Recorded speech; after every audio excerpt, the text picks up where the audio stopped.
पोलिसांवरती जातीवाचक शिवीगाळ केल्याचा आरोप 3 तरुणींनी केला होता। त्यानंतर पोलीस स्टेशनमध्ये एपीआय प्रेमा पाटील चांगलेच चर्चेत आले होते।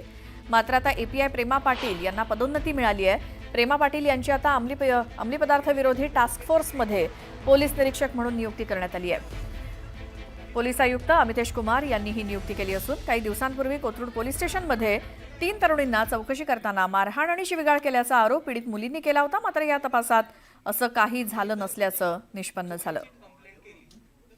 आमचे प्रतिनिधी अभिजित पोते आपल्यासोबत आहेत फोन लाईनवरती पुण्यातनं।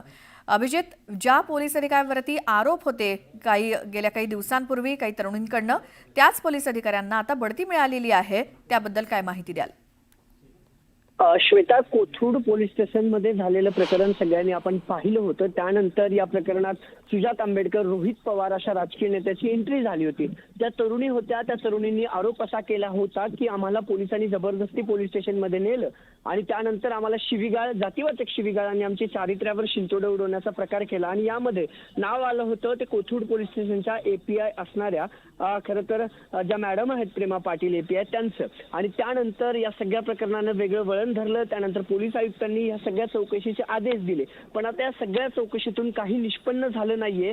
त्यानंतर त्या तरुणींवर देखील गुन्हा दाखल जो आहे तो पुणे पोलिसांनी केला होता, खोटा जबाब नोंदवला म्हणून। आणि आता या प्रेमा पाटील आहेत ज्या कोथरूड पोलीस स्टेशनमध्ये एपीआय होते, त्यांना आता पदोन्नती खरं तर देण्यात आलेली आहे। अंमली विरोधी टास्क फोर्स जे राज्यात नव्याने स्थापन झालेलं आहे त्याच्या पुण्याच्या पोलीस निरीक्षक म्हणून श्वेता यांची नियुक्ती करण्यात आलेली आहे। ही पदोन्नती पोलीस आयुक्त अमितेश कुमार यांच्या परवानगीने झालेली आहे। चौकशी सगळी झाल्यानंतर प्रेमा पाटील यांचा यामध्ये काही रोल नसल्याचं समोर आल्यानंतर ही पदोन्नती करण्यात आली आहे। श्वेता, अभिजित, धन्यवाद या सगळ्या माहितीसाठी।